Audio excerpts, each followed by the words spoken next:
লক্ষ হাজার হাজার বছর আমি তোমাকে সিজদা করব, তোমার গোলাম হব, কিন্তু ওই নবীর গোলাম হব না, ওই নবীকে আমি সিজদা করব না, ওই নবীর তাজিম করব না, ওই নবীর ইজ্জত করব না। আজ তুমি বড় স্কলার হয়ে তুমি বলছো নবীর সামনে কিয়াম করব না, নবীর প্রতি দরুদ পাঠাবো না, নবীর তাজিম করব না, নবীর আমরা গোলাম হব না, নবীর গোলামির পাট্টা আমরা গলায় পড়ব না, আমরা আল্লাহর গোলাম হব। ওই ইবলিসও সেই একই কথা বলেছিল বাবা, যে আমিও আল্লাহ তোমার গোলাম হব, কোন তোমার খলিফার গোলাম হব না। कि चमक तुझसे पाते हैं सब पाने वाले, चमक तुझसे पाते हैं सब पाने वाले, मेरा दिल भी हम सब का दिल भी चमका दे चमकाने वाले, बरसता नहीं देख कर अबरे रहमत, बदों पर भी बरसा दे बरसाने वाले। এই জিনিসটাকে বহু বড় বড় নামি দামি ওলামা স্কলার, যা আপনি অরিজিনাল তো চোখে দেখতে পাবেন না, কিন্তু মোবাইলের মধ্যে অবশ্যই দেখতে পাবেন, বিশাল বড় বড় টাই দাড়ি টুপি লাগিয়ে বিশাল হাই পাওয়ার র্যাঙ্কের ওইসব আলেমদের মুখে এইসব শিরক আর বিদআতের ফতোয়া শুনুন। তো সেই কারণ তারা বলে যে নবীর কাছে সাহায্য নেওয়া যাবে না। তাদের একটাই কথা, যদি গোলাম হতে চাও তাহলে আল্লাহর গোলাম হও, যদি দাসত্ব হতে চাও তাহলে আল্লাহরই দাসত্ব হও, যদি সাহায্য নিতে চাও তাহলে আল্লাহরই সাহায্য নাও। যে কোনো জিনিস মানে এক কথায় তারা আমাদেরকে ইবলিস শয়তান বানাতে চায়। কি ইবলিস শয়তান? কারণ ইবলিস শয়তান কার গোলাম জানেন আপনারা? ইবলিস শয়তান কার গোলাম? আল্লাহর গোলাম। তো তারা বলছে আমাদেরকে আল্লাহর গোলাম হতে হবে, নবীর গোলাম হতে হবে। ইবলিস আমাদের মতো আপনাদের মতো নয়। পুরো পৃথিবীর সেজদাকে যদি একত্রিত করা যায় তাও মনে হয় ইবলিসের মতো সেজদা। আমাদের সেজদা কেমন? এই ঠুকলাম এইরকম সেজদা, কিন্তু ইবলিসের সেজদা ছিল আলাদা। প্রায় 6 লাখ বছর ধরে আল্লাহ ইবাদত ঘোষণা করেছিল কে? ইবলিস শয়তান। কার গোলাম ছিল? আল্লাহর গোলাম। আজ যে আপনি বড় বড় স্কলারদের মুখে শুনবেন, যেমন ডাক্তার জাকির নায়ক, মিজানুর রহমান আজহারি, এইরকম বিশাল বড় বড় স্কলার আছে, তারা বলে আল্লাহর গোলাম হও, নবীর গোলাম হইও না। নবীর গোলাম হলে বিদআত হয়ে যাবে, শিরক হয়ে যাবে।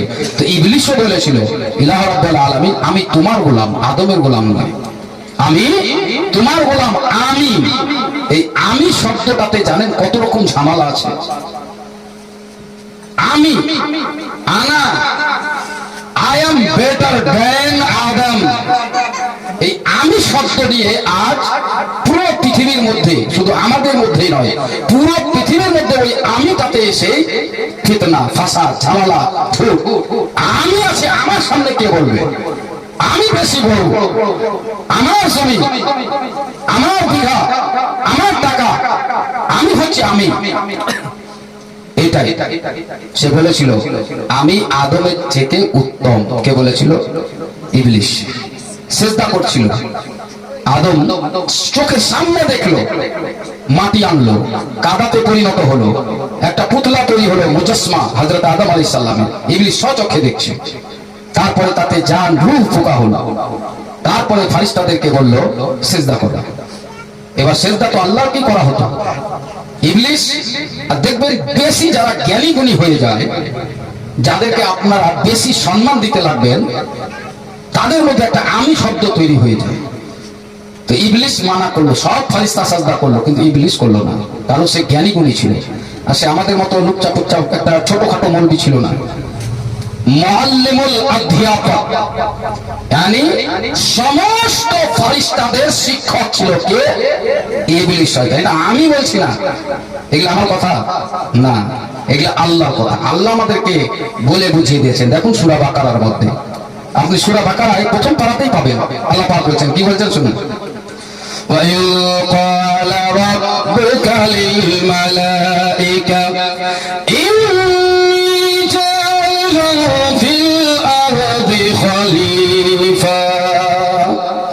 সমস্ত ফেরেশতা মণ্ডলীদেরকে একত্রিত করে সেই মহান রব্বুল আলামিন বলেন, হে আমার ফেরেশতারা, তোমাদের কাছে একটা আমি মাশওয়ারা নেব।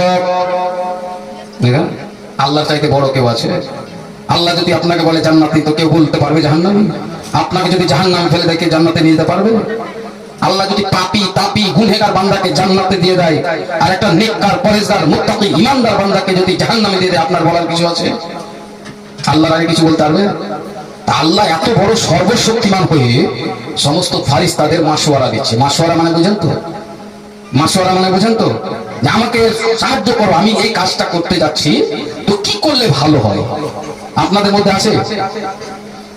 হয়তো বাপ কিছু করবে, বেটাদের মাশওয়ারা আলোচনা নেবে, কিংবা বেটা কিছু করবে, বাপ চাচাদেরকে নিয়ে একটা আলোচনা করবে। চাচা গো, ওগো আব্বা, আমার আব্বা বেঁচে নাই, তুমি আমার হলে আব্বা চাচা, কিংবা আব্বা তুমি বেঁচে আছো, আমি তোমার সাথে একটা মাশওয়ারা নিতে চাই, আমি একটা বাড়ি করতে চাই, কিংবা আমি একটা গাড়ি করতে চাই, কিংবা একটা আমি বিজনেস করতে চাই, এর মধ্যে আপনাদের কি পরামর্শ আছে? আমাকে যদি ভালো হয় সেটাই দেবে। আছে কোন ভাইয়ের কাছে এরকম? নিজে নিজে সব আমি আমি আর কার পরামর্শ দিতে হবে? আমি আছি, আমার চাচার পরামর্শ দরকার নাই, বাপেরও পরামর্শ দরকার নাই, বিবি জানেরও পরামর্শ দরকার নাই। সব থেকে বেশি পরামর্শ নিতে হবে বিবি জানের কাছে, যদি বিবি নেক হয়। নেক হয়, একজন বিবি হচ্ছে একটা বাড়িকে জান্নাত করে রাখবে, আর একটা বিবি হচ্ছে এই বাড়িকে জাহান্নাম করে রাখবে। যাই হোক, এদিকে পরে যাবে। আল্লাহ রাব্বুল আলামিন সমস্ত ফেরেশতাদেরকে একত্রিত করে বললেন, আমার ফেরেশতা মণ্ডলীরা, আমি তোমাদের কাছে একটা পরামর্শ নিতে চাই। এই পরামর্শ হলো তাই, ইন্নী জাইলুন ফিল আরদি খলিফা, আমি এই জমিনের উপরে একটা খলিফা নির্বাচন করব, আমি একটা জমিনের বুকে একটা খলিফা নির্বাচন করব। এতে তোমাদের কি পরামর্শ? ফেরেশতারা শোনার পথে সাথেই ফেরেশতারা বলে উঠল, ইলাহ রাব্বুল আলামিন, ওগো আল্লাহ রাব্বুল আলামিন, ইন্নী জাইলুন ফিল আরদি খলিফা, আপনি নিশ্চয় আপনি পারবেন খলিফা বানাতে, কিন্তু আমাদের একটা পরামর্শ। কি পরামর্শ? ফেরেশতারা বলেন, ক্বালু আতাজালু ফিহা মান ইয়াফসিদু ফিহা ওয়া ইয়াসফিকুদ দিমা, আপনি কি ওই রকম খলিফা বানাবেন যে এর পূর্বে যেমন জিন জাতিরা তারা নিজেদের মধ্যে ফাসাদ ফিতনা করেছে, তারা নিজেদের মধ্যে গুমরাহি করেছে, গুনাহ করেছে, ওই রকম কি এই খলিফা হবে যে গুমরাহ করবে, ফিতনা করবে, ফাসাদ করবে, ঝগড়া করবে, মারামারি করবে, কাটাকাটি করবে? তার চাইতে বড়, নাহানু নুসাব্বিহু বিহামদিকা ওয়া নুকদ্দিসু লাকা, তার চাইতে বেশি ওগো আল্লাহ, আমরা যা এখন ইবাদত তোমার করছি, আমরা যা ইবাদত উপাসনা তোমার করছি, তার চাইতে ডবল, তার চাইতে বেশি আমরা ইবাদত করব, তুমি মানব জাতিকে বানায় না। বলে এরা তো আবার ওই রকমই হবে, কারণ আমাদের পূর্বে আপনারা জানেন ভালো করে, আমাদের পূর্বে কাদের বাস ছিল পৃথিবীতে? জিন জাতিদের। কিন্তু তারা আমাদের মতো, যখন আমরা এখন যা করছি, সামান্য পরিমাণ জায়গা নিয়ে একবারে চাকু হুড়কা নিয়ে বেরিয়ে পড়ছি, চাই ভাই হোক আর চাচা হোক, এক মারো আমার এক পিঠা জমি কেনা দখল করবে ও ভাই সামান্য পরিমাণ জমির জন্য মারামারি কাটাকাটি, কত মরে গেল, দেশে জায়গায় পড়ে থেকে গেল, কিন্তু ভাই দেশ থেকে বিদায় নিয়ে দিল।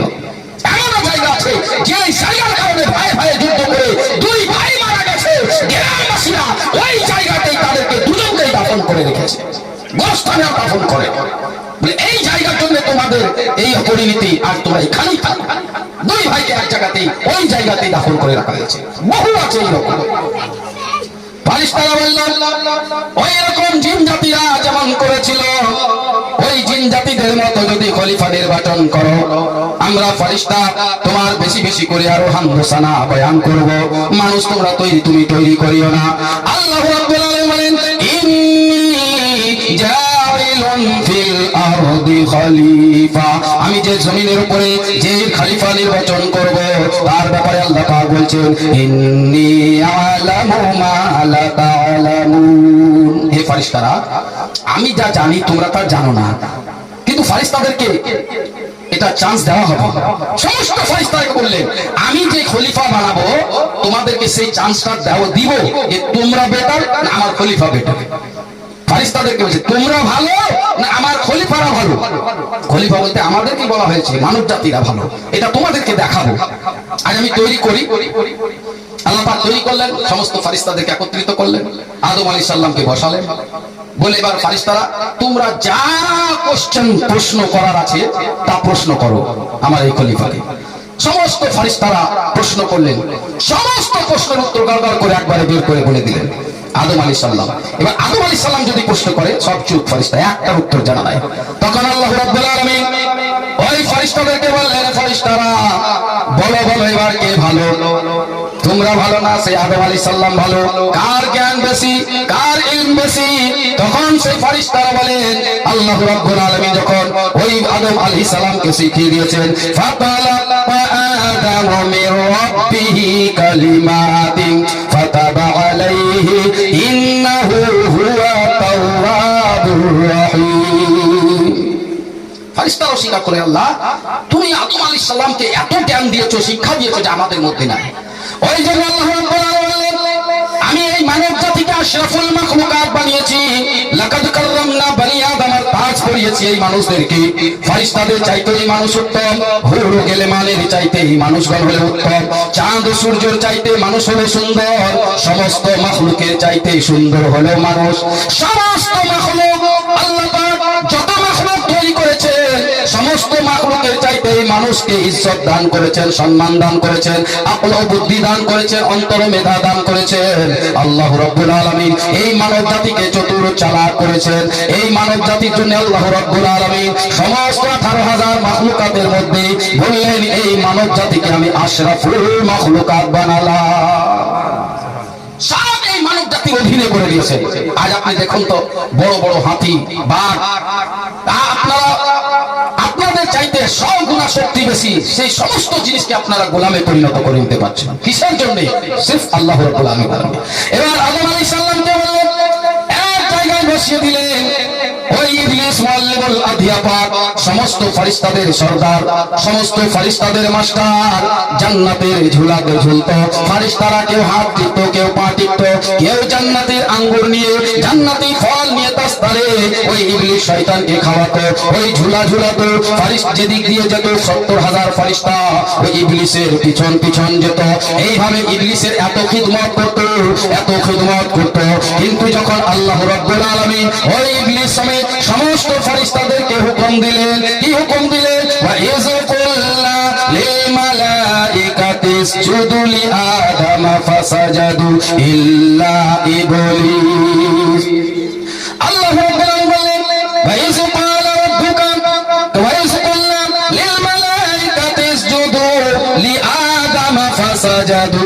হে আমার ফেরেশতা মণ্ডলীরা, এবার আমার হুকুম হয়েছে আদমকে তোমরা সিজদা করো। সবাই সিজদাতে পরিণত হয়ে গেল। তারপরে হুকুম হলো সিজদা থেকে উঠো। আবার যখন সিজদা থেকে উঠলেন, দেখলেন যে ইবলিসের গলায় লানতের দাগ পড়ে আছে। আল্লাহ গজবের লানতের দাগ পড়ে আছে। সমস্ত ফেরেশতা দেখার পরে আবার সিজদায় পরিণত হয়ে গেল, আবার দ্বিতীয় সিজদায় চলে গেল। কেন? ভয়ে, আতঙ্কে, যে আমাদের মুআল্লিম, আমাদের মাস্টারের গলায় লানতের দাগ পড়ে গেছে। কারণ আবার ওয়াস্তাকবারা, সে ইনকার করলো সিজদা করতে। যখন ইনকার করলো, আল্লাহ পাক বললেন, ওয়া কানা মিনাল কাফিরিন, তুমি কাফের হয়ে গেলে। ইবলিস বলেছিল, ইলাহ রাব্বুল আলামিন, আমি তোমাকে সিজদা করব, কোটি কোটি লক্ষ লক্ষ হাজার হাজার বছর আমি তোমাকে সিজদা করব, তোমার গোলাম হব, কিন্তু ওই নবীর গোলাম হব না। ওই নবীকে আমি সিজদা করব না, ওই নবীর তাজিম করব না, ওই নবীর ইজ্জত করব না।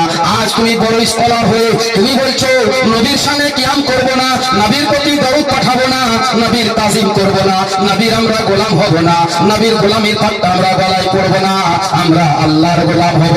ওই ইবলিসও সেই একই কথা বলেছিল বাবা, যে আমিও আল্লাহ তোমার গোলাম হব, কোন তোমার খলিফার গোলাম হব না। কারণ আমি হচ্ছি আদম থেকে বেহতার, আদম থেকে ভালো।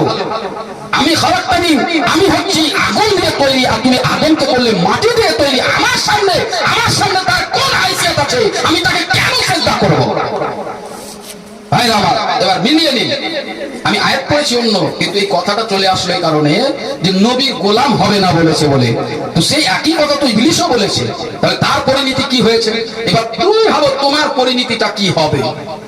তাই আমি বলেছি খুতবাতে মাসনুনার পর, ওয়ালা তাহিনু ওয়ালা তাহজানু ওয়া আনতুমুল আ'লাউনা ইন কুনতুম মুমিনিন।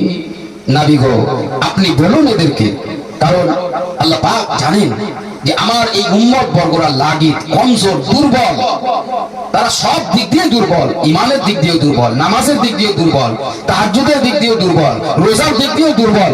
বাস আল্লাহ শক্তি দান করেন, মনের মধ্যে একটা মহব্বত থাকে আল্লাহর, ভালোবাসা থাকে নবীর, বলে এরা খুব কষ্টের সহিত ইবাদত উপাসনা করে। কিন্তু এদের মনেও একটা ভয় তো আছে যে কাফেরেরা হয়তো আমাদের উপর অত্যাচার করবে, কাফেরেরা হয়তো আমাদের উপরে জুলুম করবে, কোথায় আমাদের কি ক্ষতি হয়ে যাবে, এরকম একটা ভয় থাকে। কারণ আপনি জানেন সত্যর দুশ্মন সবাই, সত্যর দুশ্মন সবাই। যখন থেকে এই দুনিয়া কায়েম হয়েছে তখন থেকে সত্যর দুশ্মন আছে। আর ইসলাম ধর্ম হলো সত্য ধর্ম, সত্য ধর্ম। আর এই সত্য ধর্ম যারা পালন করেছে, এই সত্যকে যারা প্রতিষ্ঠিত করেছে, তাদের কি পরিণতি হয়েছে জানেন? তারা নিজের মাল ধান দৌলত সব এই সত্য রাস্তায় কোরবান করে দিয়েছে। এমনকি এই সত্যকে প্রতিষ্ঠিত করার জন্য, মহাসত্য করার জন্য নিজের মূল্যবান জীবনটাকে ওই রাস্তায় অতিবাহিত করে দিয়েছে। নাই শুনেননি তারিখ, ইতিহাস শুনেননি? আপনি সাহাবা ইকরামদের ইতিহাস শুনেননি? কত সব শোহদা ইকরাম, শোহদায়ে বদর, শোহদায়ে ওয়াহাদ, শোহদায়ে খান্দক, সর্বপ্রথম যুদ্ধ হয়েছিল সেটা হলো বদরের যুদ্ধ। আপনারা জানেন না? সব জানেন। 313 জন মুসলমান ছিল, 313 জন। আর তাদের কাছে এইরকম আমাদের মতো সারসামা ছিল না, এইরকম পোশাক ছিল না। কারো পেটে খাবার জুটতো, দুদিন পরে কারো জুটতো না। কেউ এক মুঠা খেজুর খেয়ে সারা দিন কাটিয়ে দিত। কারো পায়ে চটি ছিল, কারো ছিল না। কারো বদনে কাপড় ছিল, কারো ছিল না। এইরকম কমজোর কমজোর সাহাবা ইকরামকে নিয়ে আমার নবী মুস্তাফা 313 জনকে নিয়ে ওই যুদ্ধের মধ্যে রওনা হয়ে গেলেন। কেউ দুদিন থেকে না খেয়ে আছে, কেউ 3 দিন থেকে না খেয়ে আছে। যখন না খেয়ে থাকবে তো তাদের কাছে কি তারওয়াল কেনার পয়সা থাকবে? বাবা যুদ্ধ করতে যাচ্ছে, হাতে তারওয়াল নাই, কিছুই নাই, খালি নবীর ডাক পেয়েছে আর উঠে পড়েছে, চলো যাবো, যা হয় তা হবে। রেগিস্তান, যে রেগিস্তানে রৌদ্রের তাপে বালি গরম হয়ে যায়, সেই বালিতে নঙ্গা পায়ে খালি পায়ে ছুটছে বদরের যুদ্ধে ওই 313 জন। সামনে তাকে হাজার চাইতে বেশি সৈন্য সামন্ত নিয়ে আবু জেহেল দাঁড়িয়ে আছে, হাজারেরও বেশি। সবার কাছে উট আছে, ঘোড়া আছে, তারওয়াল আছে, খাবার আছে, খাবার খাচ্ছে আর দণ্ড নিয়ে লাসছে আর শক্তির ইজহার করছে, প্রকাশ করছে। আমার মতো, আপনার মতো, আজকাল সমাজের মতো যদি কমজোর